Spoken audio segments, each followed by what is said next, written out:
정말 잘 오셨고 사랑받기에 합당한 여러분들에게 주신 말씀은 신약 성경 디모데 후서 1장 12절과 14절 말씀입니다. 하나님 말씀을 봉독할 때 경청하시기 바랍니다. 이로 말미암아 내가 또 이 고난을 받되 부끄러워하지 아니함은 내가 믿는 자를 내가 알고 또한 내가 의탁한 것을 그날까지 그가 능히 지키실 줄을 확신함이라. 너는 그리스도 예수 안에 있는 믿음과 사랑으로서 내게 들은 바 바른 말을 본받아 지키고 우리 안에 거하시는 성령으로 말미암아 내게 부탁한 아름다운 것을 지키라. 아멘. 하나님은 여러분들이 매일 행복하기를 원하고 계십니다. 우리 또한 매일 행복한 삶을 살아가려고 노력을 합니다. 저 여러분들은 어떻게 하면 행복한 그리스도의 삶을 살아낼 수 있을까? 어떤 것을 물리치면 그런 삶을 살 수 있을까를 우리가 살펴보고 있습니다. 오늘은 그 세 번째 시간, 수치심에 맞서 싸우기입니다. 이 수치심이라는 단어를 국어사전을 한번 찾아보니까 이런 뜻이 있습니다. 부끄러움을 느끼는 마음입니다. 이 커트 톰슨이 쓴 수치심이라는 책이 있습니다. 그 수치심을 이렇게 정의했는데 그 전문을 제가 가지고 왔습니다. 수치심은 우리가 이 땅에 태어날 때부터 우리 삶의 이야기에 끼어들 기회를 노린다. 그리고 우리 내면의 그늘에 몸을 숨긴 채 우리로 하여금 타인과 하나님을 외면하고 고립된 상태에 이르도록 만든다. 이러한 수치심의 영향력은 개인을 넘어서 공동체, 지역사회, 국가에 이르기까지 모든 곳에 퍼져 수많은 문제와 갈등을 일으킨다라고 정의했습니다. 이만큼 수치심은 먼저 나를 파괴합니다. 그리고 하나님과의 관계가 멀어지게 합니다. 그래서 주변의 이웃들에게 그리고 사람들과 함께 살아가면서 많은 문제와 갈등을 야기시키는 것이 수치심이라는 것이지요. 이 창세기 말씀을 보면 우리가 대표적인 한 인물들을 찾아볼 수가 있습니다. 그 사람들은 아담과 하와입니다. 이 아담과 하와가 하나님께서 만드실 때는 수치심, 부끄러움을 전혀 몰랐습니다. 옷을 벗고 다녀도 그들이 부끄러워하지 않아 했는데 하나님께서 말씀하신 그 선악과를 먹고 난 뒤에 그들이 스스로를 보고 부끄러워했다라고 성경은 기록해 주고 있습니다. 그런데 이 부끄러움은 한 가지 위험한 것이 이 부끄러움을 넘어서 또 다른 두려움으로 간다라는 것이 상당히 위험한 것입니다. 이제 아담과 하와가 자기의 부끄러움을 살펴보고 난 뒤에 하나님을 두려워하여 숨었다라고 성경은 기록해 주고 있습니다. 그래서 아담과 하와 이후에 모든 인간은 누구나 숨기려 하는 부끄러운 감정을 지니고 있다라는 말씀이지요. 이 부끄러움은 영어로 shame이라는 단어인데요. 이것은 바로 덮어서 가리우다라는 뜻이 있습니다. 우리가 세상을 살아가면서 살다 보면 부끄러움, 그러니까 수치심을 느낄 때가 참 많습니다. 대체로 사람들은 어떤 일에 실패했을 때 부끄러움을 느끼지요. 주위의 사람들은 일이 잘 풀려 만사가 잘 되는 것처럼 보여지는데 자신은 일이 잘 풀리지 않을 때 자존심 매우 상해서 수치심, 부끄러움을 느낄 때가 있습니다. 자, 이것은 세상적인 부끄러움과 수치심인데 성경은 이 수치심에 대해서 딱 두 가지로만 정의 내리고 있습니다. 자, 그 첫 번째가 바로 무언가면 그릇된 수치심이라는 것입니다. 이 그릇된 수치심은 수치심을 느낄 만한 합당한 이유가 없는 상황 속에서 느끼는 수치심이지요. 오늘 본문이 포함되어 있는 이 디모데 후서의 내용을 살펴보면 이 바울이 디모데에게 부탁을 하는 말씀이 있습니다. 그것이 1장 8절의 말씀인데요. 바울은 디모데에게 복음 전하는 것을 부끄러워하지 말라고 하면서 이렇게 말씀해 주고 있습니다. 그러므로 너는 내가 우리 주를 증언함과 또는 주를 위하여 갇힌 자 된 나를 부끄러워하지 말고 오직 하나님의 능력을 따라 복음과 함께 고난을 받으라라고 말씀해 주고 있습니다. 자, 이 말씀은 무언가라고 하면 우리가 복음 때문에 수치심을 느낄 필요가 없다라는 말씀이지요. 우리가 예수님을 바르게 전할 때 예수님께서 영광을 받으신다라는 말씀입니다. 반대로 우리가 겁에 질려서 침묵하게 되면 주님이 모욕을 당하시는 것이지요. 여러분 생각하기에 좀 의아해할 겁니다. 아니 내가 침묵 지켰는데, 내가 오히려 말을 하지 않고, 내가 뭐 나쁜 말을 한 것도 아니요, 내가 나쁜 행동을 하지 않고 침묵 지켰는데 어떻게 그것이 주님의 영광을 모욕하는 것이 될까라고 하는데, 여러분 정말 누가 좋고 정말 여러분들이 좋아하고 사랑하는 것이 있으면 자랑하는 것이 인지상정 아니겠습니까? 맛난 음식이 있으면 요즘 애들 보면 SNS에다가 뭐 어른들로 모든 사람들이 자랑을 합니다. 맛집을 소개하기도 하고 뭐 어떤 걸 소개하기도 하고 그렇지 않습니까? 정말 좋아하는 것 가만히 있지 않습니다. 어떻게든지 알려고 하는 것이지요. 자, 그런데 우리가 하나님을 사랑한다고 하는데 그 하나님에 대해서 부끄러워해서 침묵을 지킨다면 그것은 내가 나를 사랑한다며, 너 주님을 사랑한다고 그랬잖아. 그런데 너 왜 가만히 있는 거니? 너 사랑하면 침묵 지키면 안 돼. 바로 오히려 주님의 사랑을 전하지 않는 것이 주님의 영광을 모욕하는 것이다라고 바울은 말씀해 주고 있습니다. 우리가 하나님의 영광을 위해서라면 침묵하는 것은 잘못된 것이고, 그리고 하나님의 영광을 위해서라면 수치심을 느끼지 말아야 하는 것입니다. 세상이 아무리 조롱해도 여러분 부끄러워하지 마시기를 주의 이름으로 간절히 축원합니다. 그런데요, 성경에 주님께서 경고하고 있는 말씀이 있습니다. 마가복음 8장 38절의 말씀입니다. 누구든지 이 음란하고 죄 많은 세대에서 나와 내 말을 부끄러워하면 인자도 아버지의 영광으로 거룩한 천사들과 함께 올 때에 그 사람을 부끄러워하리라 라고 이야기합니다. 자, 이 말씀이 뭘까? 여러분들이 신앙생활 하다 보면 복음을 전하지 못해서 부끄러워할 때가 있습니다.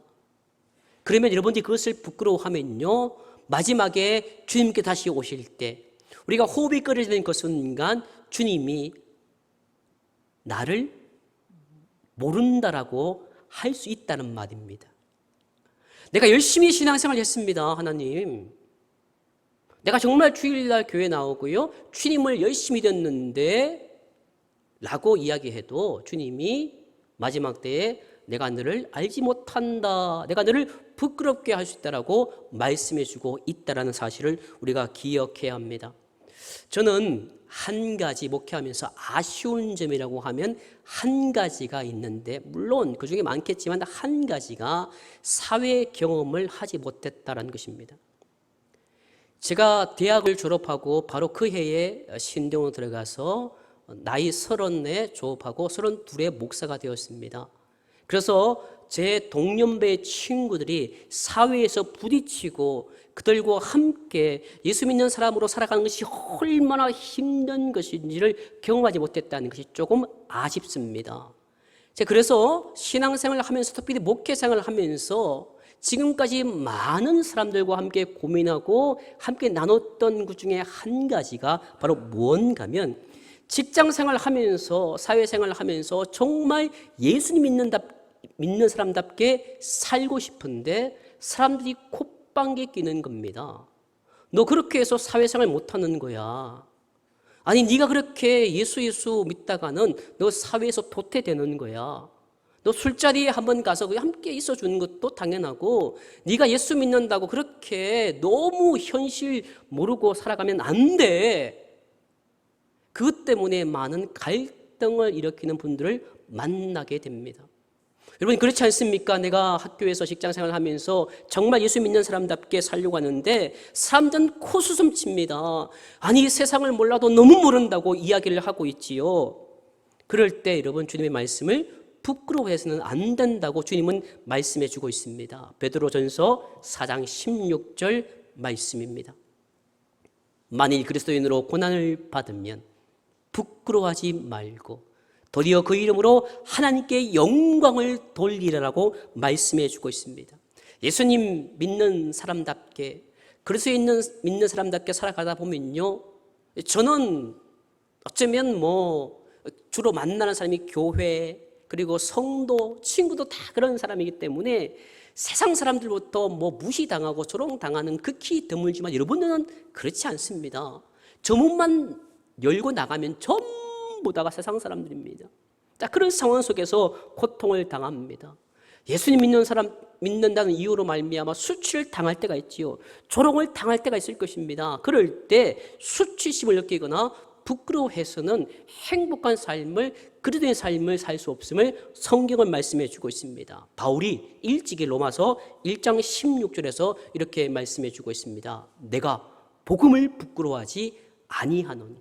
이 복음은 모든 믿는 자에게 구원을 주시는 하나님의 능력이 됨이라. 먼저는 유대인에게와 그리고 다음에는 헬라인에게로다라고 말씀해 주고 있는 것입니다. 여러분, 복음은 참 신기한 두 가지 기능이 있습니다. 그것은 복음은 하나님의 이름을 영광스럽게 만듭니다. 그 두 번째의 복음의 능력은요, 인간을 겸손하게 만듭니다. 이 복음을 듣고 믿음을 가지고 살아가면요, 어떤 순간에도 하나님의 영광을 위해서 살게 되는 것입니다. 복음을 전할 때마다 하나님의 영광이 드러나게 되지요. 그리고 복음이 내 심장을 깨뜨리고 내 삶으로 들어오면요, 내가 겸손해집니다. 그것이 복음의 능력이라는 것이지요. 그런데요, 저 세상 사람들은요, 복음이 그렇게 능력이 있는 것으로 생각하지 않습니다. 세상 사람들 눈에는 오히려 복음이 약해 보이지요. 교회 다니는 사람들이 약해 보입니다. 하나님 믿는 사람들이 세상에서 부귀 영화 누리지 못하면 그 아무것도 아니라고 치부하게 되지요. 사랑하는 성도님 여러분, 정말 하나님을 영화롭게 하는 일이라면 부끄러워하지 마시기를 주 이름으로 간절히 축원합니다. 믿지 않는 사람들이 여러분을 약하다고 이야기하고 믿지 않는 사람들이 어리석은 존재라고 볼지라도 절대 부끄러워하지 마시기 바랍니다. 그런데 말입니다, 꼭 부끄러워해야 할 것도 있습니다. 수치심을 가져야 할 것도 있는데 그 성경에 말한 두 번째 수치심은 바로 정당한 수치심입니다. 자, 이것은 어떤 의미인가 하면 그것을 느낄 만한 이유가 있을 때 느끼는 수치심이지요. 자, 그것이 무엇일까? 그것은요, 바로 하나님에 대한 무지로 말미암아 느끼는 수치심입니다. 그리고 하나님을 대항하는 죄를 범했을 때 느껴야 할 수치심이지요. 또한 더 나아가서 하나님에 대한 그릇된 믿음을 가지고 있을 때 우리가 부끄러워해야 되는 것입니다. 그런데요, 참 아이러니하게도 세상에 가진 것 없고 세상에 뭔가 약한 것은 부끄러워하는데 하나님의 이름을 욕되게 하면서도 전혀 부끄러워하지 않습니다. 하나님의 교회를 섬기고 하나님의 교회를 아름답게 만들어 가야 되는데 오히려 하나님의 교회를 무너뜨리려고 하는 것에 대해서도 전혀 부끄러워하지 않습니다. 대표적인 교회가 고린도 교회였습니다. 이 고린도 교회는 모든 면에서 뛰어난 교회였습니다. 지식이 넘쳐나고 또 은사가 넘쳐나고요, 언변이 넘쳐나고요. 또 고린도 지역은 그 당시 가장 이 교통과 상업이 발달되었던 그런 지역이 고린도 교회입니다. 이 고린도 교회가 나름대로 신앙생활 잘했는데 고린도 교회에 문제가 생깁니다. 근데 그 문제가 뭔가 하면 저 사람과 내가 다르고 저들과 우리의 이야기, 생각들이 다르다고 생각해서 그들이 싸우기 시작합니다. 그런데 교회에서 싸우는 것이 당연한 건 아니지만 그래서 그 교회 안에서 싸우고 분쟁하는 것을 그들 스스로 해결해야 하는데 이들이 저 세상 법정에다가 고소를 해버립니다. 자, 그런 상황을 바울은 이렇게 경고합니다. 고린도전서 6장 5절의 말씀입니다. 내가 너희를 부끄럽게 하려 하여 이 말을 하노니 너희 가운데 그 형제 간의 일을 판단할 만한 지혜 있는 자가 이같이 하나도 없느냐. 자, 이것이 어떤 의미인가 하면 그들의 행동이 하나님의 이름을 영광스럽게 하지 못하고 욕되게 하기 때문에 너희가 부끄러워해야 한다는 것입니다. 그런데 그들은 전혀 부끄러워하지 않습니다. 우리가 신앙생활 하다 보면요, 마땅히 수치심을 느끼게 할 때가 있습니다. 내가 영적인 리더이고 내가 하나님의 사람인데 불구하고 그렇게 살지 못했을 때 나는 스스로 부끄러움을 느끼게 되는 것입니다. 하나님, 내가 정말 주님을 믿지만 저 세상에 살아가면서 세상의 일들 때문에 내가 그 길을 중단하고 있습니다. 어떤 상황 속에서도 정말 십자가 앞으로 나와야 되지만 나는 이 핑계 저 핑계 대면서 하나님의 이름을 부르지 않습니다. 여기에 우리는 부끄러워해야 되는데 전혀 부끄러워하지 않습니다. 자, 그런 상황 속에서 무엇을 말씀해 주고 있는가 하면 성도가 영적 침체로부터 돌아서고 회개하려면 그런 것에 대해서는 부끄러움을 느껴야 되는 것입니다. 하나님, 내가 잘못했습니다. 내가 정말 잘못했습니다. 내 얄팍한 지식으로 말미암아 지혜로 말미암아 하나님을 평가했고요. 내가 저 세상에 살아가면서 넘어야 할 산이 많다라는 그 이유만으로 하나님을 향한 걸음을 멈추고 중단했던 나를 용서해 주십시오. 내가 너무너무 부끄러운 사람이에요. 내가 너무 하나님 보시기에 수치심을 느끼게 할 사람입니다라고 생각할 때 그것은 바로 우리가 영적 침체를 이길 수 있고 성숙하게 만드는 우리에게 도움되는 수치심임을 성경은 말씀해 주고 있습니다. 그래서 수치심은 반드시 피해야만 하는 것이 아닙니다. 수치심 물리치려고 싸워야 할 것도 있고 그것을 받아들일 때가 있습니다. 이것은 싸울 필요가 없는 것입니다. 하나님의 이름을 욕되게 하는 것에 대해서 내가 잘못 살았는 것에 대해서 그것을 싸울 필요가 없는 것이지요. 그래서 하나님을 영원하게 만드는 것에는요, 부끄러워할 필요가 없는 것입니다.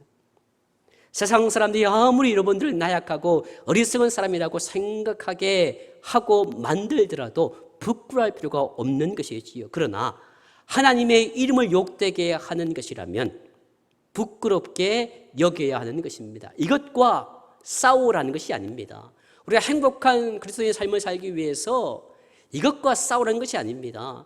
하나님의 이름을 욕되게 하는 일에 대해서 부끄럽게 여겨야 되는데 그것과 싸워서 오히려 부끄럽지 여기지 말라는 의미가 아니고요. 자, 그러면 우리가 어떻게 정말 이 주어진 짧은 인생 가운데 하나님이 우리가 행복하기를 원하고 우리도 행복한 삶을 살기 원하는데 우리가 어떻게 하면 행복한 그리스도의 삶을 살아갈 수 있을까요? 그 방법은요, 첫 번째는 그릇된 수치심과 대적하는 것입니다. 자, 조금 이해하기 편하도록 한 가지 성경에서 예를 들겠습니다. 누가복음 7장에 보면요, 이런 장면이 등장합니다.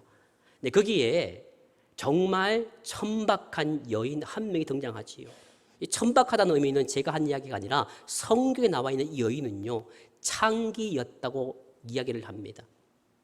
너무나도 부끄러워서 주님 앞에 나올 수 없는 이 여인이 이제 주님 앞으로 나옵니다. 그 배경은 시몬이라는 바리새인 집에 예수님이 들어가십니다. 물론 초청자는 시몬이지요. 그 시몬의 집에 예수님이 초청되어서 많은 사람들이 예수님을 구경하려고 구름듯이 모여들었는데 이 창기라고 불리지는 여인이 그 모든 것을 뚫고 눈물로 머리를 풀어서 예수님의 발을 향기로 닦습니다.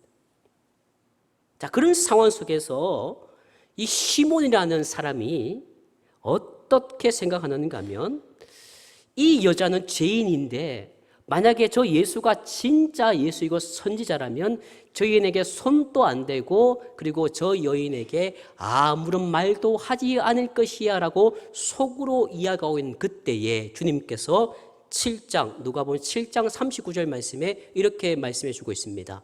예수를 청한 바리새인이 그것을 보고 마음에 이르되 이 사람이 만일 선지자라면 자기를 만지는 이 여자가 누구며 어떠한 자 곧 죄인 줄을 알았으리라 하거늘. 자, 이렇게 시몬이 생각하고 있는 그때에 자, 이 배경 속에서 그녀는 틀림없이 수치심을 느꼈을 것입니다. 생각해 보십시오. 그 여자가 누굽니까? 창기라고 불리는 사람인데 부끄러워합니다. 그것도 사람이 너무너무 많은데 얼마나 부끄러웠을까요? 사람들은요 수근거립니다. 아니 제가 어디라고 와? 허이구 참 낯짝도 두껍지. 아니 제가 어떻게 와? 속으로 생각하지 않고요, 사람들이 막 소리 지를 것입니다. 저 여인을 밖으로 내쫓아라고 웅성웅성거리면서 그랬을 것입니다. 그녀는 부끄러웠을 것입니다. 너무너무 수치스러울 것입니다.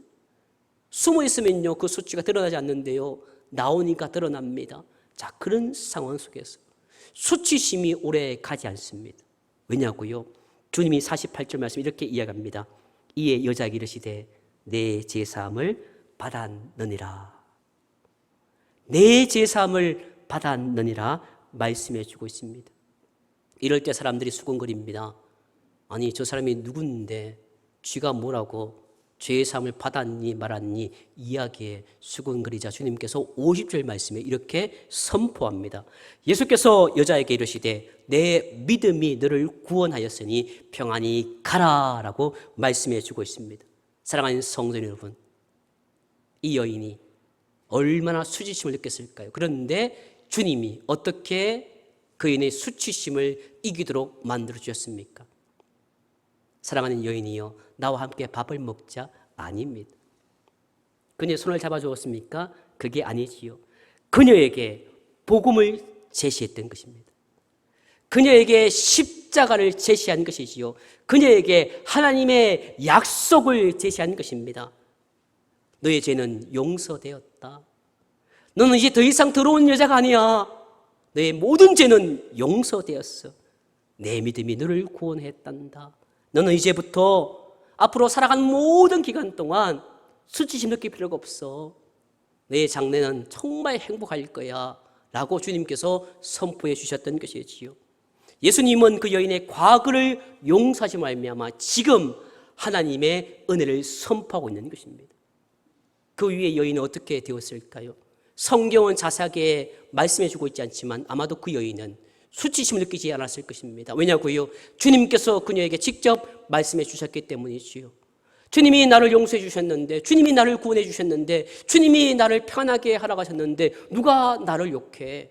그녀는 어떤 수치심으로부터 이제 수치심을 느끼지 못하고 주님과 함께 그 길을 걸어갔을 것입니다. 우리가 장래의 은혜에 대한 믿음이 있다면 우리도 마찬가지지요. 장래에 대한 믿음만 있다면 우리가 때로는 부족하고 힘든 상황 속에서 정말 사람들이 수군거리는 속에서도 우리가 수치심을 느끼지 않을 수가 있음을 말씀해 주고 있는 것이지요. 오늘 본문 12절 말씀은 이렇게 말씀해 주고 있습니다. 이로 말미암아 내가 또 이 고난을 받되 부끄러워하지 아니함은 내가 믿는 자를 내가 알고 또한 내가 의탁한 것을 그날까지 그가 능히 지키실 것을 확신함이라. 아멘. 여기서 부끄러워하다라는 한글로 번역되어 있는 원문의 뜻은요, 바로 수치를 느끼다라는 것입니다. 내가 복음을 수치스럽게 여기지 않는 것은 바로 두 가지라는 것입니다. 내가 하나님을 알고 그 하나님이 나에게 약속한 것이 끝까지 지켜지실 것임을, 주님 어떤 순간에도 나를 배반하지 않고 신실하게 나와 함께 동행할 것임을 그가 알았기 때문에 그가 다메섹 도상 이후로 주님 만나고 얼마나 많은 부끄러움을 당했습니까? 수치를 당했습니까? 그럼에도 불구하고 그는 끝까지 복음을 전파할 수가 있었던 것입니다. 바울은 실로 60년의 인생 가운데 반 이상을 이런 고통과 고난을 당했지만 아랑곳하지 않고 오로지 주님을 위해 살 수 있었던 것은 바로 이 하나님의 약속 때문이었습니다. 사랑하는 성도 여러분, 하나님의 베푸실 장래의 은혜에 대한 믿음으로 그리스도와 복음에 대해서 부끄러워하지 아니하고 예수님 믿는 사람답게 살아가기 위해서 정말 힘을 다해 노력하시는, 분투하시는 저와 여러분 되시기를 주의 이름으로 간절히 축원합니다. 행복한 그리스도인답게 살아가기 위해서는 우리가 수치심을 느껴야 하지 말아야 될 것에 대해서 수치심을 느끼지 않는 것입니다. 이것은 우리가 굳이 떠맡을 필요가 없는 수치심에 대해서는 여러분 수치할 필요가 없다는 것이지요. 예를 들어 보겠습니다. 예수님은 공생의 기간이라는 기간이 있었습니다. 33살에 천국으로 다시 올라가셨던 그때까지 많은 성경 신학자들은 예수님의 공생의 기간, 사복음서에 기록되어 있는 예수님의 공생의 기간을 52일에서 60일 정도, 그러니까 대략 60일 정도의 내용이 기록되어 있는데, 여기 보시면 예수님도 수치심을 일으키는 많은 말들을 이스라엘 백성으로부터 들었습니다. 대표적인 예가 누가복음 7장 34절 말씀 보시면 여기에 이렇게 되어 있습니다. 먹기를 탐하고 포도주를 즐기는 자. 누가요? 이스라엘 백성이 예수님을 향해서 뭐라 했는가 하면 주정뱅이와 탐식가다라고 주님을 욕을 하기 시작합니다. 주님으로부터 수치심을 야기시키는 것이지요. 그리고 예수님을 성전 파괴자라고 불렀습니다. 예수님을 위선자라고 이야기합니다. 그리고 십자가에서 죽으실 때 뭐라 했습니까? 야, 너는 사람들을 구원하면서도 너는 스스로 늘 구원하지 못하는 쓸데없는 유대인의 왕이구나. 끝까지 수치심을 느끼게 만듭니다. 왜 그럴까요? 주님 이 땅에서 목적이 무엇입니까? 마지막까지 모든 수치심을 뛰어넘어서 주님과 함께 살아가면서 끝까지 십자가를 지는 것이 예수님이 하는 일이었습니다. 그런데 사탄이 사람을 통해서 예수님으로부터 말미암아 수치심을 야기시켜서 십자가로 가는 길을 중단시키게 한 것이지요. 바울도 마찬가지입니다. 바울도 다메섹 도상 이후로 주님 만나고 그가 주님의 말씀을 전할 때 얼마나 많은 욕을 먹었습니까? 성경이 이렇게 전합니다. 바울이 법정에서 자기를 대변할 때 사람들은 바울에게 뭐라 하는지 아십니까? 이 미치광이야 라고 하는 겁니다. 성경의 말씀을 제가 좀 완화해서 이렇게 하지 조금 강하게 하면요 미친 땡이라고 할 정도로 얼마나 욕을 많이 먹었는지 모릅니다. 그리고 사람들은 바울을 향해서 유대 전통을 거스리는 사탄 마귀다라고 매도했습니다. 모세 율법을 거스리는 사람이라고 매도했습니다. 왜 그럴까요? 바울로 하여금 수치심을 느끼게 해서 그가 전하고 있는 전도 여행을 멈추게 하기 위함입니다. 세상을 버리고 주님을 따라갔던 그 걸음을 멈추고 십자가를 버리고 세상으로 향하게 하기 위해서 사탄 마귀가 바울에게 수치심을 느끼게 만들어서 그것을 야기시키게 만든 것이죠. 우리도 마찬가지입니다. 우리도 신앙생활 하다 보면요 가까운 사람이 여러분들을 부끄럽게 만듭니다. 사랑하는 남편이 아내에게 야 예수 믿는 게 뭔 대수라고, 뭔 예수 믿는 사람이 그렇게 살아가, 네 하는 모습 봐, 네가 뭔 예수 믿는 사람다워 살아가. 주변 사람들이 여러분을 매도하기 시작합니다. 야 그까지 십자가까지 간다고 네가 뭐니, 밥이 나오니 뭐가 나오니, 그렇게까지 뭐가 할 필요 있어, 대충 살아가지. 심지어 교회에서도요 사람들이 여러분을 평가합니다. 당신은 실패자입니다. 당신은 지금까지 한 것이 아무것도 없어요. 당신이 하는 일, 아이고 성도님들이 여러분들 향해서 어쩌면 여러분의 신앙을 평가하기도 있습니다. 여러분이 하는 일에 대해서 무시할 수도 있습니다. 그건 뭐 예수님 일을 한다고 아이고 생색내기는. 그러면서 여러분들이 마지막까지 주님과 매일매일 행복하게 동행하다가 저 좁은 문으로 들어가 천국 가지 못하도록, 마지막 인생 종착역에 천국을 가야 되는데 천국 가지 못하도록 사탄이 계속해서 여러분들을 방해하고 여러분들에게 수치심을 느끼게 만드는 것입니다. 사랑하는 성도님 여러분, 세상 사람들이 여러분들을 부끄럽게 하려고 모든 조롱과 비난을 퍼붓고 그로 인해서 피통함과 고통이 찾아온다 하더라도 그것 때문에 여러분들이 흔들리지 마시고 하나님의 약속은 어떤 상황 속에서도 흔들림이 없음을 믿으시는 저와 여러분 되시기를 주의 이름으로 간절히 축원합니다. 우리는 행복할 수가 있습니다. 행복해야 하는 것이지요. 바라기는 저와 여러분들이 남은 생에 장래에 대한 그 은혜에 대한 믿음을 가지고 나에게 주어지는 헛된 수치심과 싸워서 복음을 부끄러워하지 아니하고, 그리고 때로는 십자가로 끝까지 가지 못하도록 나를 헛되이 모함하고 나를 부끄럽게 하려고 하는 그들과 싸워 성령으로 말미암아 매일매일 행복한 성도님으로 살아가는, 그래서 마지막 저 좁은 문을 통과해서 천국으로 입성하는 저와 여러분 되시기를 주의 이름으로 간절히 축원합니다. 기도하겠습니다.